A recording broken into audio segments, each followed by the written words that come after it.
Hi guys, back at it.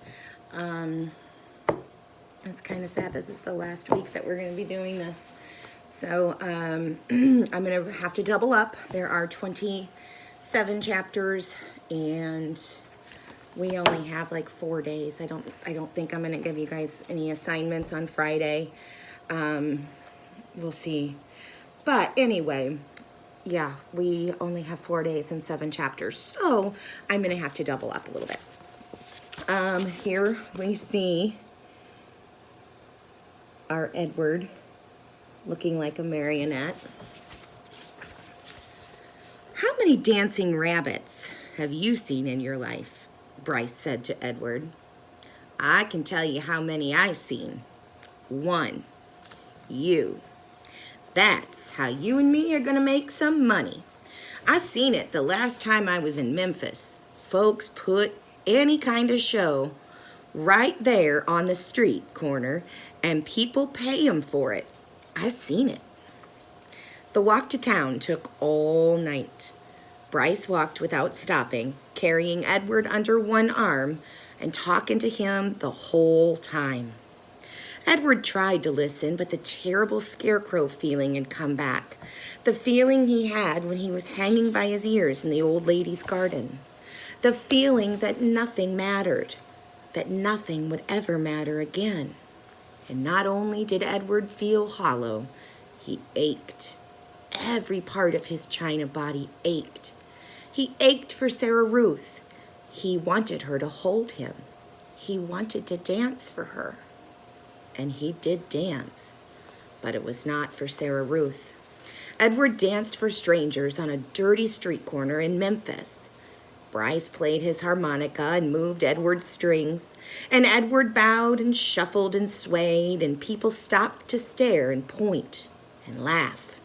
On the ground in front of them was Sarah Ruth's button box. The lid was open to encourage people to drop change inside it. Mama, said a small child, look at that bunny. I want to touch him. He reached out his hand for Edward. No, said the mother, dirty, and she pulled the child back away from Edward. Nasty, she said. A man wearing a hat stopped and stared at Edward and Bryce.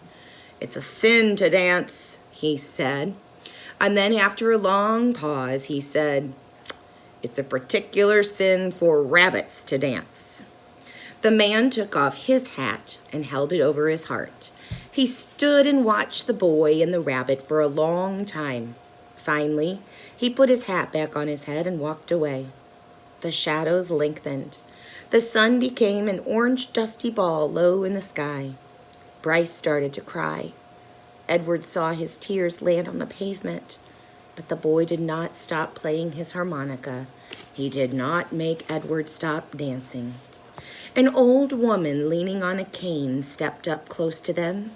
She stared at Edward with deep, dark eyes. Pellegrina? Thought the dancing rabbit. She nodded at him. Look at me, he said to her. His arms and legs jerked. Look at me. You got your wish. I have learned how to love, and it's a terrible thing. I'm broken. My heart is broken. Help me. The old woman turned and hobbled away. Come back, thought Edward. Fix me. Bryce cried harder. He made Edward dance faster. Finally, when the sun was gone and the streets were dark, Bryce stopped playing his harmonica. I'm done now, he said. He let Edward fall to the pavement. I ain't gonna cry no more. Bryce wiped his nose and his eyes with the back of his hand. He picked up the button box and looked inside it. We got enough money to get us something to eat, he said. Come on, Jangles. Chapter 21 is called Neil's, or it's not called that. Chapter 21 is coming. I'm going to go ahead and read it today. This is Neil's Diner, is what the sign says. The diner was called Neil's. The word was written in big red neon letters that flashed on and off. Inside, it was warm and bright and smelled like fried chicken and toast and coffee. Bryce sat at the counter and put Edward on a stool next to him. He leaned the rabbit's forehead up against the counter so that he would not fall. "What you gonna have, sugar?" the waitress said to Bryce. "Give me some pancakes," said Bryce, "and some eggs, and I want steak too. I want a big old steak and some toast and some coffee." The waitress leaned forward and pulled at one of Edward's ears and then pushed him backward so that she could see his face. "This your rabbit?" she said to Bryce. "Yes, he's mine now. He belonged to my sister." Bryce wiped at his nose with the back of his hand. "We're in show business, me and him." "Is that right?" said the waitress. She had a name tag on the front of her dress. Marlene, it said. She looked at Edward's face, and then she let go of his ear, and he fell forward so that his head rested against the counter again. "Go ahead, Marlene," thought Edward. "Push me around. Do with me as you will. What does it matter? I am broken, broken." The food came, and Bryce ate all of it without even looking up for his plate. "Well, you was hungry for sure," said Marlene, and she cleared away the plates. "I reckon show business is hard work." "Yes'm," said Bryce. Marlene tucked the check under the coffee cup. Bryce picked it up and looked at it and then shook his head. "I ain't got enough," he said to Edward. "Ma'am," he said to Marlene when she came back and filled up his coffee cup, "I ain't got enough." "What, sugar?" "I ain't got enough money." She stopped pouring the coffee and looked at him. "You're going to have to talk to Neil about that." Neil, it turned out, was both the owner and the cook. He was a large, red-faced, red-haired man who came out of the kitchen holding a spatula in one hand. "You came in here hungry, right?" he said to Bryce. "Yes, sir," said Bryce. He wiped his nose with the back of his hand. "And you ordered some food, and I cooked it, and Marlene, she brought it to you, right?" "Well, I reckon," said Bryce.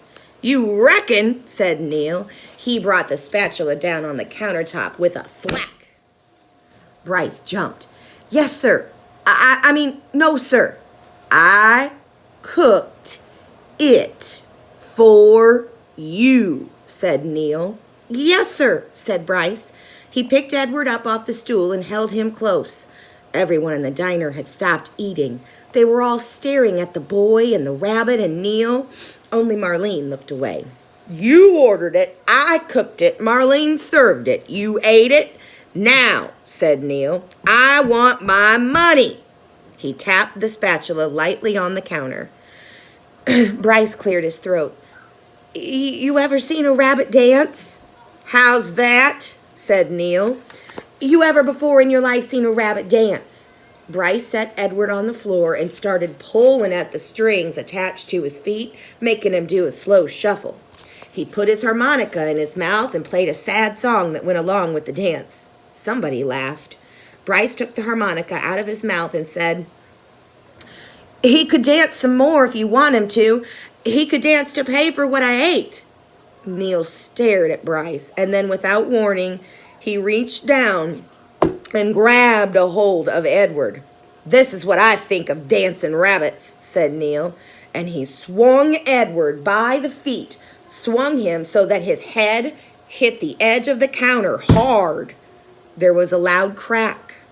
Bryce screamed, and the world, Edward's world, went black. Oh my gosh, what has happened to our Edward? Please make sure that you check our Google Classroom for your assignment. Remember, we just read 2 chapters, chapter 20 and 21. We will be reading 2 more chapters tomorrow. Okay, see you next time.